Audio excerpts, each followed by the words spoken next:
त्या मंडन मिश्राची कोठडी. हो, पक्ष्यांचे नाव निघताच एका सुखाची मात्र आठवण न काढणे केवळ कृतज्ञपणा होईल. ते सुख म्हणजे त्या बुलबुलांच्या करमणुकीचे काय ते. अंदमानी बुलबुल सुरेख असतात, चिमुकले, रेखीव, चपळ, आणि ते त्यांचे सुंदर स्वर. खेळकर तरी किती. त्यांचे थवेच्या थवे त्या खोबऱ्यावर तुटून पडावायचे आणि माझ्या चाळीसमोर किलबिल करीत असावायचे. गंभीर विचार झेपेनात म्हणून जेव्हा मनास बळे बळे लहान सहान गोष्टीत मी रंजवू लागे, तेव्हा या बुलबुलांनी माझे मनोरंजन करावे. त्यांची आणि मैनांची भाषा देखील मला कळू लागली. मैनांच्या भाषेतले निरनिराळे 10-15 स्वर म्हणजे शब्द तरी मी अगदी बरोबर ओळखी. कोठडीत तो शब्द ऐकताच नक्की ओळखी. त्यांचा बाहेर हा अमका विचार चाललेला आहे.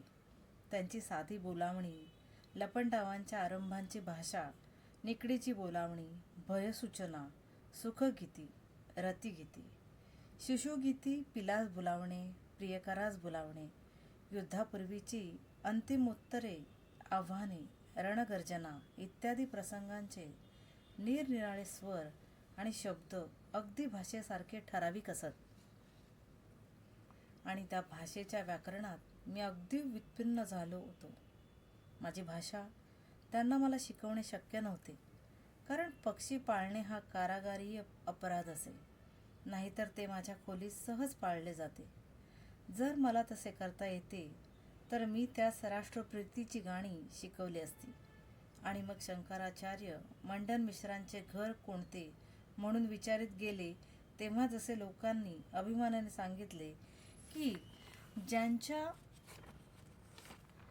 दारापुढे पोपट आणि मैना वेदांताचा वाद करीत असतात, ज्यानीही तन्मंडन मिश्र गेहम, त्याचप्रमाणे माझ्या कोठडीविषयी चौकशी करीत एखादा नवीन बुलबुल आला असता, जुन्या बुलबुलांनी सांगितले असते की जिच्या गजांशी मैना आणि बुलबुल हिंदुस्थानची स्वातंत्र्यगीते गात असतात, ज्यानीही तन्मंडन मिश्र कक्षम, ती त्या मंडन मिश्राची बंडखोराची कोठडी होय. कावळ्यांचीही माझ्याशी बरीच घसट झाली होती. तिथे एकदा माझ्या संमतीने एका मुसलमान बंदीने गुप्तपणे कावळा पाळला. पण 2-4 दिवसांनी मी पाहिले की तो कावळा ब्रह्मी लोकांच्या भाजीस उपयोगी पडण्याचा योग येत आहे. कारण त्या कारागारात इतर कोणाचेही मांस खाण्यास वर्षानुवर्ष न मिळाल्यामुळे मांसांशुनी ब्रह्मी लोक आणि काही मुसलमान कावळे धरून मारून ते मांस कारखान्यातील आगीवर शिजवीत आणि खात. इतकेच नव्हे तर त्या शिजलेल्या मांसाच्या एकच रोटीस 1 आणा किंवा 4 पाने तंबाखू या दराने आपसात विक्रीही करीत. त्या मुसलमान बंदीनेही यासाठीच तो कावळा पाळला होता. आणि ही मला शंका येण्याच्या दुसऱ्याच दिवशी त्याने खालच्या ब्रह्मी लोकास तो देऊन त्याची भाजीही करून टाकली. काव्यरचना बंद झाली. कारागारात मी प्रथम आलो तेव्हा अशाच कडक एकांतात बंद होतो. पण तेव्हा काव्य करण्यात माझा वेळ जाई. 8 वर्षांनी म्हणजे माझ्या बरोबरीचे बंदिवान बाहेर स्वतंत्रपणे हिंडत फिरत 10 लोकांवर सत्ता चालवेत. सापेक्षतः पुष्कळ मनसोक्तपणे राहू लागले तरी मी तशाच कडक एकांतात बंद झालो होतो. पण आता वेळ घालवण्यास ते काव्य रचवाचीही शक्ती उरली नव्हती. प्रथमतः शिक्षा लागता केलेल्या काव्यरचनेच्या निश्चयास अंदमानात संघटना आणि प्रचार करण्याचे कार्य हाती घेणे शक्य आहे हे पाहताच मी आधी काही दिवसांपुरते स्थगित केले होते आणि नंतर तांत्विक अशक्ततेमुळे ते काम जवळजवळ सोडूनच द्यावे लागले. जी काय 1000-1500 कविता झाली होती ती पाठ ठेवण्यातच कठीणाई पडू लागली. मग नवीन रचणे तर दूरच. दर आठवड्यास काहीतरी वेळ जुन्या पाठांतरावर आवृत्ती करावी. मी एकदा असे गणन केले होते की जर मी एकसारखा त्या बंदिशाळेत केलेल्या कविता म्हणू लागलो तर सकाळी आरंभ केला असता तो सर्व दिवस आणि ती सर्व रात्र काही जेवणाचा वेळ सोडून सारखा म्हणत राहू शकेन इतकी कविता झाली होती. ती सर्व पाठही येत होती. पण ह्या अशक्ततेमुळे त्या आजाराच्या वर्षा-दोन वर्षात स्मृतीच्या चाळणीतून पठणाभावी कितीतरी कविता गळून गेली. अशी ही एकांत बंदी जरी इतकी त्रासदायक आणि कडक होती, तरी तीमुळे माझ्या कारागारीय सार्वजनिक चळवळी काही बंद पडल्या नव्हत्या. या ना त्या मार्गे शुद्धी, संघटन, शिक्षण आणि राजकीय जागृती इत्यादी उपांगाच्या चळवळी वसाहतभर विस्तार पावतच होत्या. या एकांत चाळीतही त्या तिसऱ्या तलावर येऊन कारागारीय अधिकाऱ्यांचा रोष पत्करून आणि वेळी हातकडीत उभे करणारी संकटेही सोसून ज्या बंदिवानांनी राजकीय आणि साध्या माझी भेट घेणे सोडले नाही, माझी सेवा करणे सोडले नाही, त्यांचे आभार इथे व्यक्त केल्या वाचून मात्र राहवत नाही. त्या 5व्या क्रमांकाच्या चाळीतील त्या तिसऱ्या तळावर मला ठेवण्यात एक हेतू तेथील समोरच असलेल्या समुद्राचा मुक्त आणि शुद्ध वायू उपभोगीता यावा हा होता, हे मागे सांगितलेच आहे. त्यामुळे आणि विशेषतः त्या 2 वर्षात माझी प्रकृती अशी मरणोन्मुख शय्येस खिळली असता हळूहळू जे आरोग्यदायक अन्न देण्यात येऊ लागले आणि वैद्यकीय काळजी घेण्यात येऊ लागली, तीमुळे शेवटी माझी प्रकृती सुधारू लागली. अन्न थोडेफार पचू लागले आणि क्षयाची पूर्वचिन्हे ताप, वजन उतरणे ती मावळू लागली. जवळजवळ 1.5-2 वर्षांनी मी ती मरणोन्मुख शय्या गुंडाळून ठेवू शकलो. बाबांचे ते दुःखद दर्शन. पण माझी ही मरणोन्मुख शय्या मी जो गुंडाळून ठेवली न ठेवली, तोच ती पुन्हा पसरावी लागली. ती माझ्या ज्येष्ठ बंधूंसाठी. कारण त्यांची प्रकृतीही ढासळत ढासळत मी सुधारण्याच्या संधीस अगदीच बिघडून गेली. त्यातही दुःखाची गोष्ट ही की त्यांची व्यवस्था शेवटपर्यंत म्हणण्यासारखी चांगली ठेवण्यात आली नाही.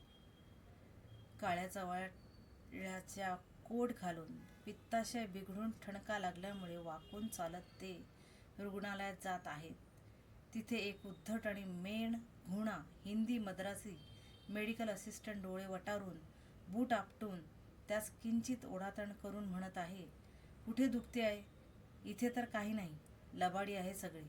आणि या अपमानाने खिन्न होऊन त्याचा प्रतिवाद करण्यासाठी पुन्हा रुग्णालयात जायचेच नाही, काय होईल ते हो म्हणून निश्चय करीत तो कष्टभोगी देशभक्त त्या चवाळ्याचा काळा कोट घालून, जो क्षयाचा असावा असे सर्वांस वाटे अशा खोकल्याने एकसारखी ढास लागलेल्या स्थितीत कण्हत आपल्या कोठडीकडे परत नेला जात आहे. तो दुःखद देखावा मला अजून दिसत आहे. त्या मद्रासीच्या ह्या वर्तनाविषयी पुढे कान उघडणे झाली. पर्यवेक्षकही क्षयाच्या शंकेने बंधूंच्या थुंकीची परीक्षा करता झाला आणि अंती लबाडी म्हणून विकोपास घालवलेले ते दुखणे एका निर्भीड वरिष्ठ डॉक्टराने, जो हिंदुस्थानातून हेतुपूर्वक तिकडे सुधारणा करण्यासाठी धाडण्यात आला होता, त्याने क्षयाचा डाग त्याच्या कडीच्या मट्ट्यात शोधून काढल्यामुळे क्षयाची भावना म्हणून ठरले. तरीही अंदमानमध्ये असे तो त्यांच्या दुखण्याची हेळसांडच चाललेली होती. खोकला इतका व्हावा की ते एका चाळीत खोकू लागले की बाजूच्या दोन्ही चाळीत ती ढास ऐकणाऱ्यास घाबरे करी. जीव कासावीस होऊन आता त्यांचा श्वास कोंडतो की काय असे दिसे, तरी ती ढास काही थांबत नसे. असा खोकला, प्रत्यही 100 ते 102 अंशापर्यंत ताप, पित्ताशय नीट ताठ उभे राहू देईना इतका दुखत असलेला आणि अमांशाचा तो किळसवाणा त्रास, अशा स्थितीत त्या कर्मवीराने अंदमानात शेवटचे 1.5 वर्ष घालवले. त्या 1.5 वर्षात जन्मठेप घेऊन आलेले 100-150 राजकीय बंदिवान आणि 400-500 चोर, डाकू, हत्यारे इत्यादी साधे बंदिवान, कोणी कोणी तर 1 वर्ष शिक्षा भोगली नव्हती तरी विजयोत्सवाच्या आणि आम्ही पुढील प्रकरणी उल्लेखणार आहोत त्या राजक्षमेच्या योगे सोडले गेले. पण 10 वर्ष अशा छळात बंदीत रखडत पडलेल्या आणि शेवटी क्षयाच्या चोचीने ज्याच्या जीवनाचे लचके सारखे तोडले जात होते, त्या ह्या जर्जर झालेल्या राष्ट्रीय बंदिवानास मात्र सोडले गेले नाही. आणि निर्बंधाच्या भाषेत बोलावयाचे म्हणजे त्यांच्यावर एवढा भयंकर कोप होण्यासारखा महान अपराध जो सिद्ध झालेला होता तो हा की त्यांनी एक 10 पानांची चोपडी प्रसिद्ध केली होती म्हणून जन्मठेप, आणि दुसरा एक अपराध की ते माझे बंधू लागत होते म्हणून क्षय झाला तरी सुटका नाही.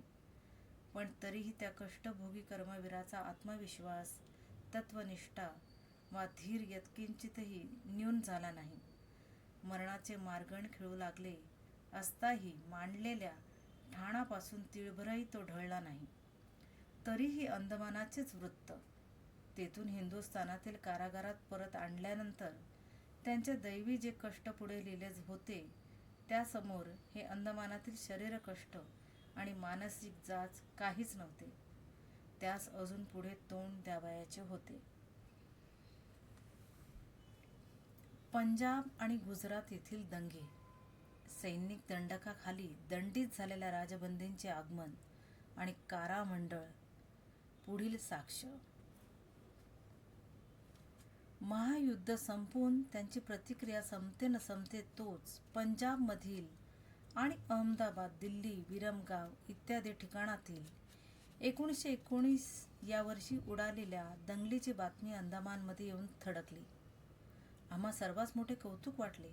महायुद्धाच्या धांदलीत ती जागतिक महान क्रांतीची वरात निघून गेल्यानंतर तेव्हा माशा उडवीत पडलेले हे निर्बंध हिंदी तट्टू आता धडपड करीत उठू पाहत आहे.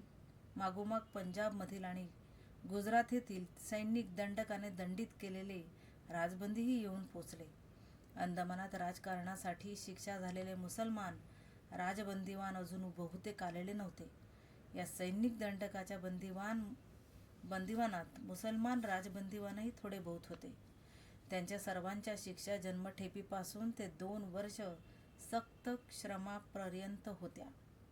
1911 या वर्षी ज्या नौयानावर बसून मला अंदमानात आणण्यात आले त्यावरच्या साध्या बंदिवानाशी बोलता बोलता मी म्हटले होते की मी एकटा राजबंदीवान जन्मठेपीवर जातो म्हणून तुम्ही हळहळता ते ठीकच आहे, पण घरादाराचा स्वदेशार्थ होम करून जेव्हा हे नौयान केवळ राजबंदी जन्मठेप्यांनीच भरभरून अंदमानात जा ये करील तेव्हा कुठे स्वदेशास जे पाहिजे ते मिळण्याची योग्यता आली असे सिद्ध होऊ लागेल.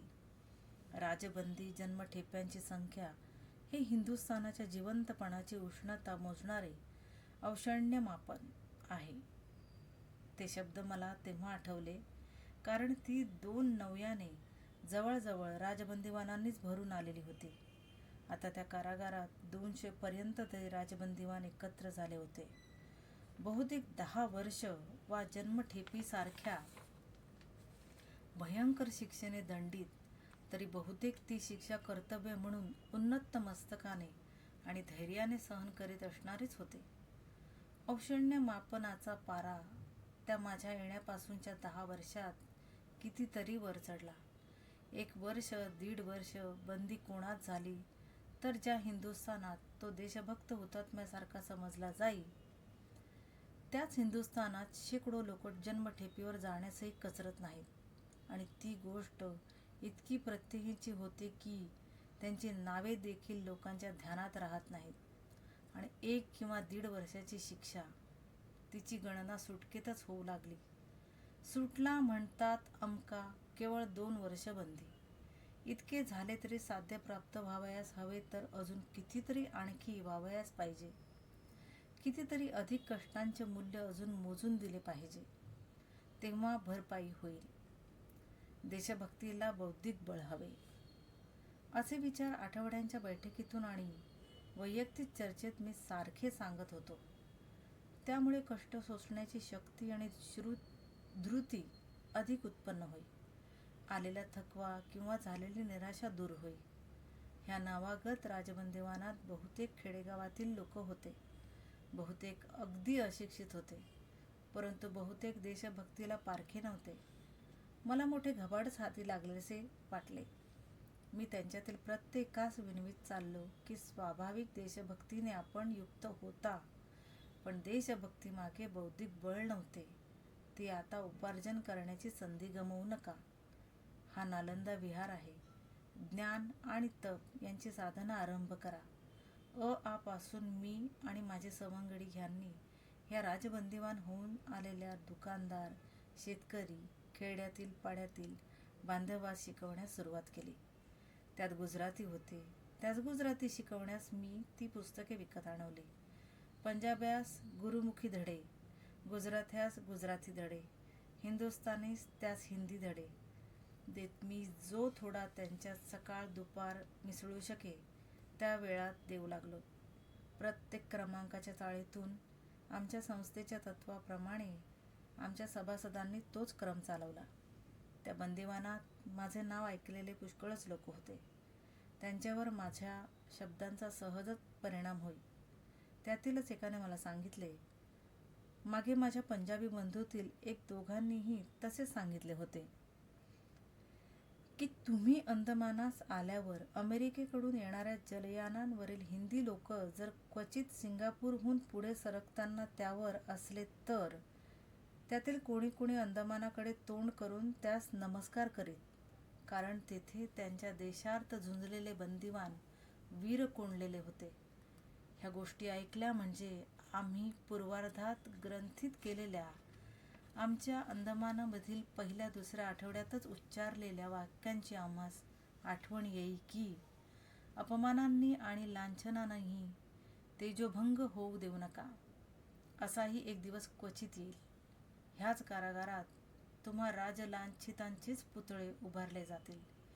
निराशेच्या मूर्छेवर दिलेल्या कल्पनेच्या त्या उत्तेजक मात्रेची, शब्दाची इतकी तरी चरितार्थता झाली तर अंदमानातील निर्वासितास सर्वच भरतखंड काही अगदीच विसरले नाहीत तर त्या राजबंदिवानास नुसती अक्षर ओळखच नव्हे तर भूगोल, इतिहास, अंकगणित इत्यादी शिक्षणही देण्याचा धूमधडाका चालला होता. त्या विरहित संध्याकाळी जेवण झाल्यानंतर सर्व बंदिवानास सापडणाऱ्या तासा अर्ध्या तासात आणि रविवारी 20-20, 25-25 बंदिवानासह बसून हिंदुस्थानातील राजकारणाची स्थिती, सुधारणांचा अर्थ, परदेशीय इतिहास, अर्थशास्त्रांची मूलतत्वे इत्यादी विषयांवर मी संवाद करावे आणि त्यास आणि इतर बंदिवानास बौद्धिक शिक्षण देत असावे. त्या दिवसात त्या कारागारात राष्ट्रीय शिक्षणाचा एकच धडाका उडाला होता. पंजाबी राजबंदिवानातील जुने बंदी त्यांची गदर पत्रातील क्रांतिकारक हिंदी आणि पंजाबी गाणी गात म्हणत, तेव्हा तंडेल पेटी ऑफिसर सुद्धा सर्व बंदिवानांची चाळती ऐकत उभी राही.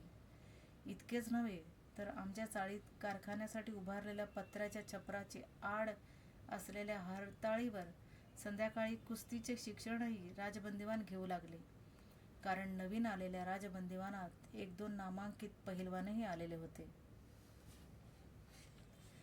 बन गए बाबूजी जंटलमन. त्यावेळेस त्यांना शिक्षण देत असता केव्हा केव्हा मोठा त्रास व्हावा, केव्हा केव्हा मोठी गंमत वाटावी. गुजराती राजबंदीत एका मुसलमानास गुजराती शिकवण्यासाठी तंबाखू देऊन वश करावे लागले. पंजाबातील एक ब्राह्मण, अगदी खेड्यातला पण पक्का लबाड असे, पंजाबातील दंग्यात धरला गेला होता. त्यास शिकवण्याकरिता नुसती तंबाखूच द्यावी लागत नसे तर त्यास आम्हास मिळणाऱ्या रुग्णालयीन जेवणातील दुधाचा नैवेद्यही कधीकधी अर्पण करावा लागे. आणि तरी देखील स्वारी आम्ही आल्याची चाहूल लागली म्हणजे काय ती अक्षरे मोठ्याने घोकायची.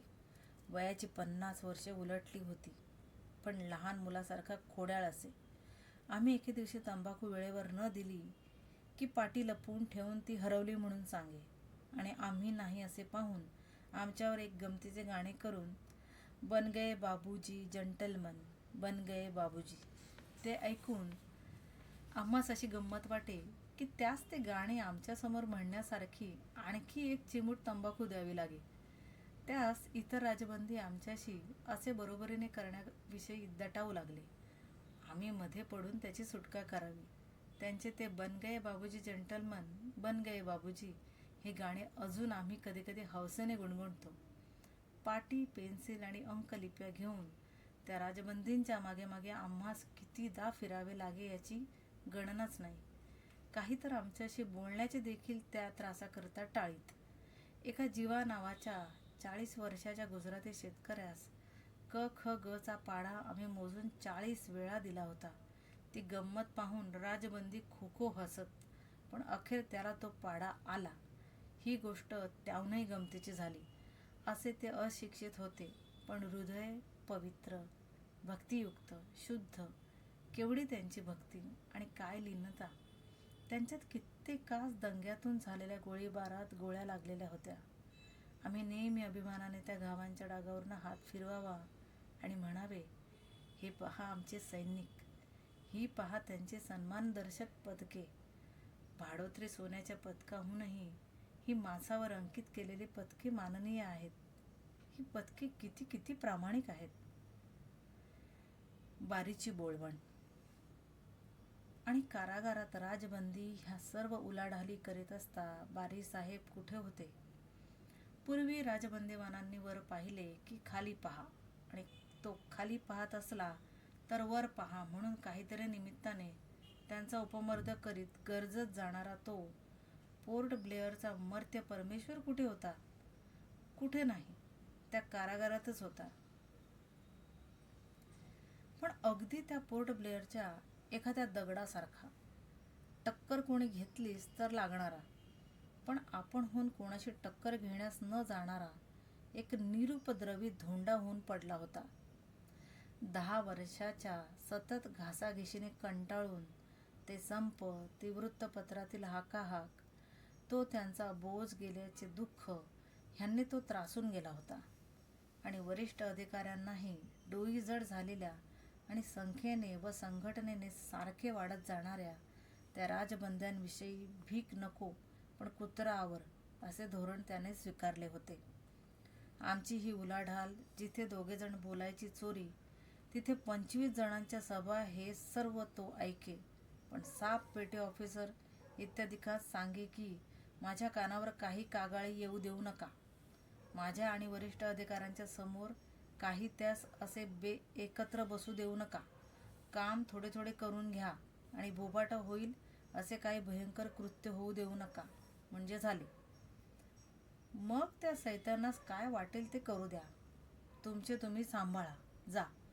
त्यातही आमच्या वर्षानुवर्षाच्या शिक्षणाने जमादार पेटी ऑफिसरांपर्यंत बंदिवानातील अधिकारीही बहुशः आमच्याच वळणाचे झालेले होते.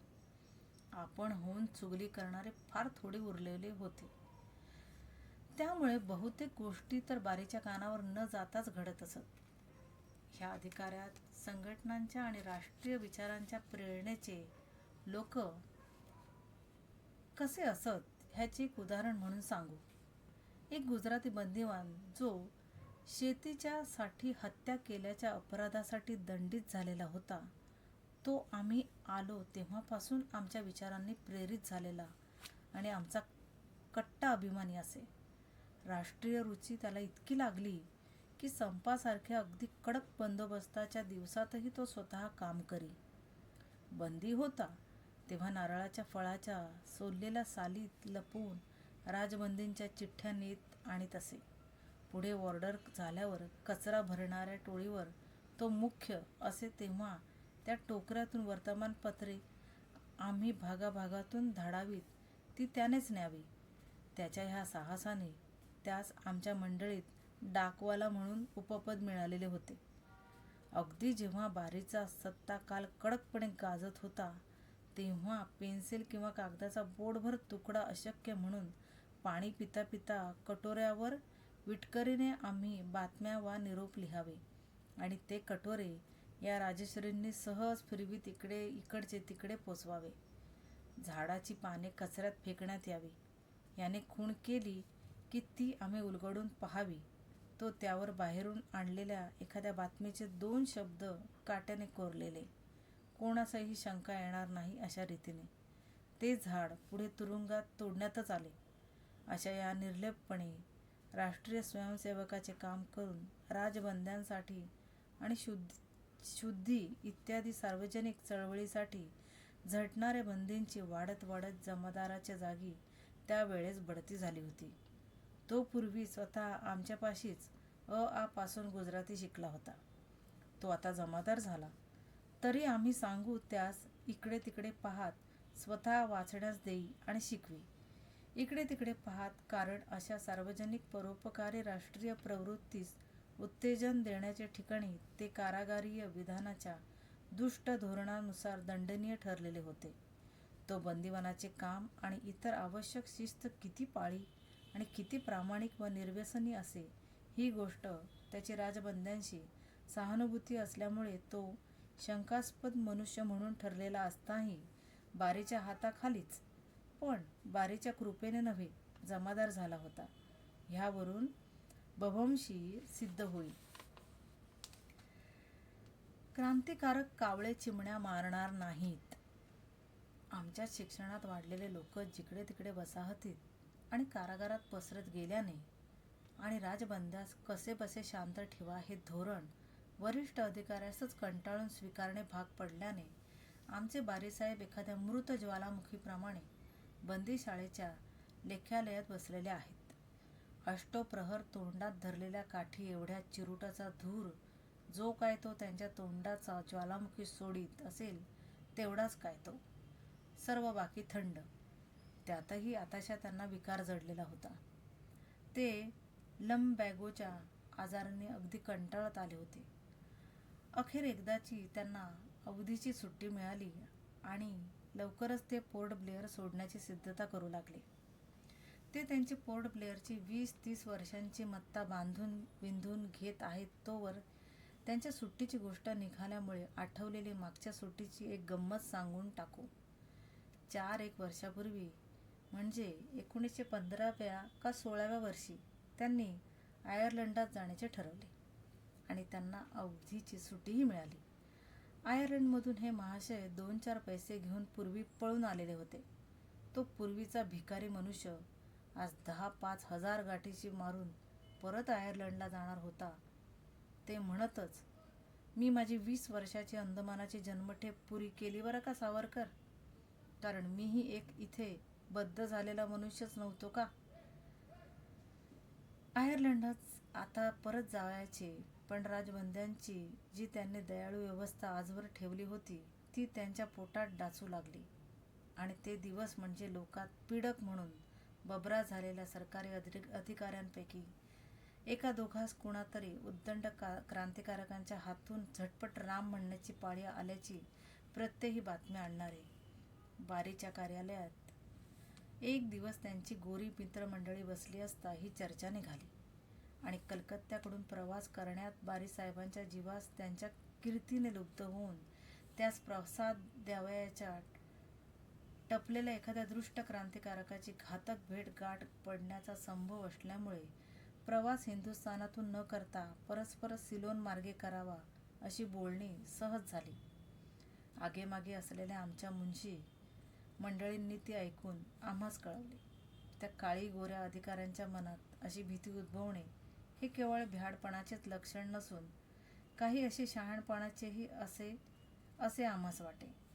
या संवादाने बारीसाहेबास स्वतःचे फारच महत्त्व वाटले आणि त्या दिवशी संध्याकाळी सगर्व स्वतः बारीसाहेबच त्यांच्या दंडम विनोदाने विचारते झाले की, काय सावरकर, तुमचे मित्र म्हणजे आम्हावर बॉम्ब फेकणार आहेत हिंदुस्थानात पाऊल टाकताच. आम्हीही त्यांच्या दंडम विनोदाचेच अनुकरण करून उत्तर दिले, मला नाही वाटत. जर कोणापाशी खरोखरच बॉम्ब असतील तर अशा कावळे चिमण्यांच्या पारधीत आपली दारू उधळण्यापेक्षा एखाद्या वाघाची मृगयाच करणे अधिक शहाणपणाचे हे न समजण्या इतका मला नाही वाटत कोणी क्रांतिकारक वेडा असेल. बारीसाहेबांचा गर्व तर ढेकळासारखा पाण्यात विरला. भीतीचे काय झाले ते त्यांचे त्यास माहीत.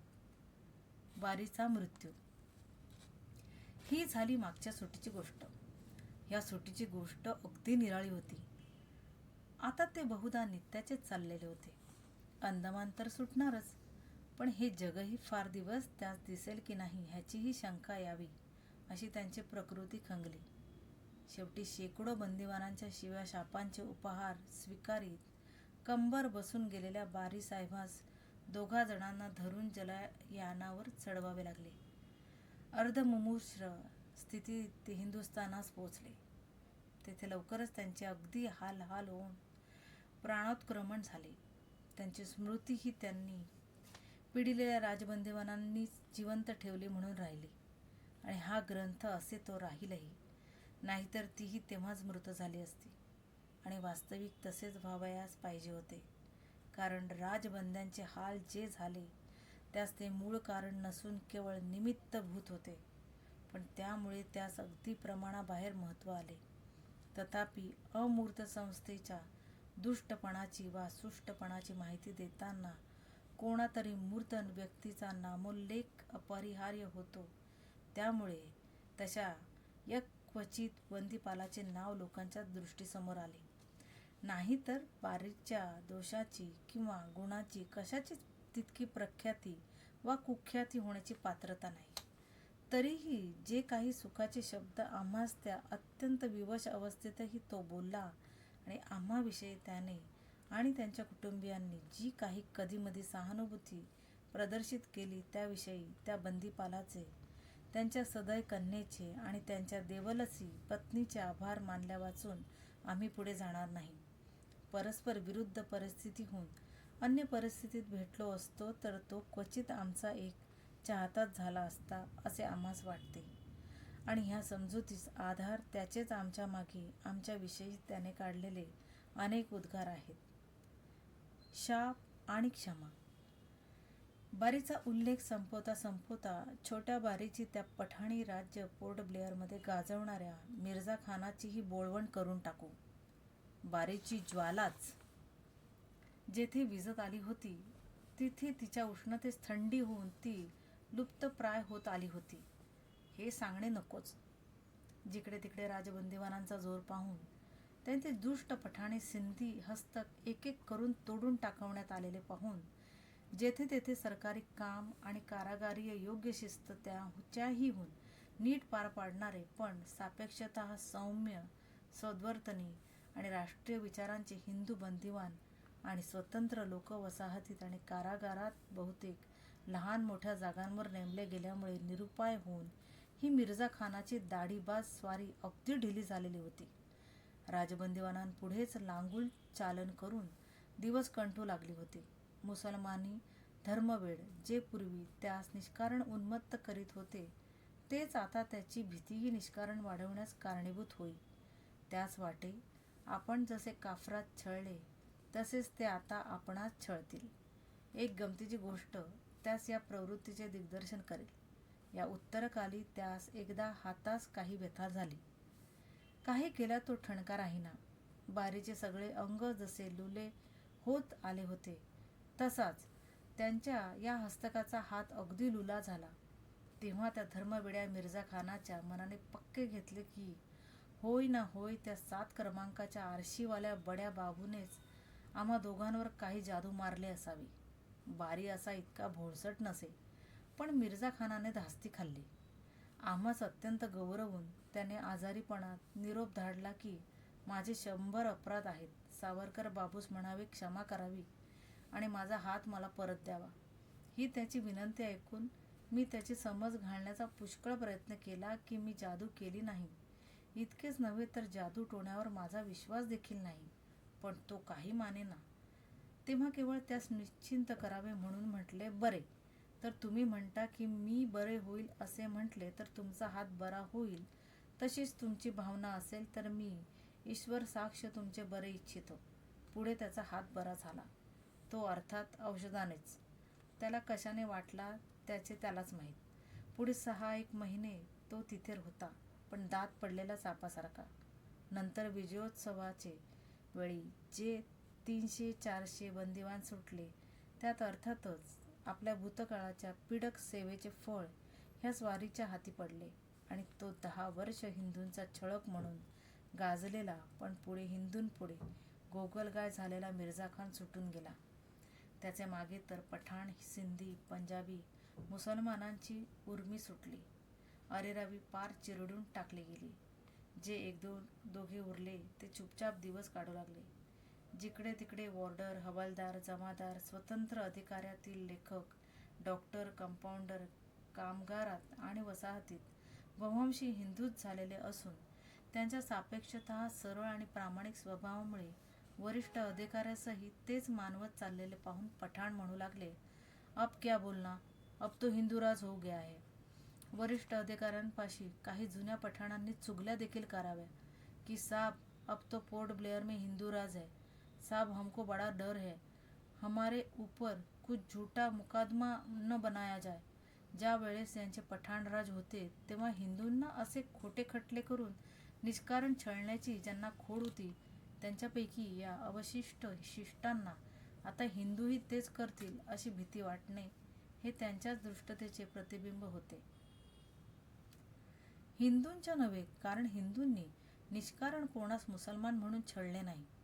इतकेच नव्हे तर समंजस आणि धर्मवेडापासून अलिप्त असलेल्या मुसलमान बंधूस आम्ही शेवटपर्यंत पाठिंबाच देत असू, शिकवित असू आणि आमच्या वशिल्याने होईल तितके कल्याणच करवित असू. त्यातील कित्येकांचे अर्ज लिहिले असतील, कित्येकांच्या कामात सहाय्य देवलेले असेल. पुढे जेव्हा आमच्या हातीही या यक्वचित नरोटीतल्या हिंदू राज्याचा काही अधिकार आला तेव्हा मुसलमानी जमादारादिकास आम्ही किती सचोटीने आणि न्यायाने वागवले हे पुढे त्यांच्या शब्दात सांगण्यात येईलच. बारीची बोळवण झाल्यानंतर तेथे 2-3 तत्रस्थ आणि हिंदुस्थानातून आणवलेल्या अस्थायी बंदीपालांची ये-जा चालली.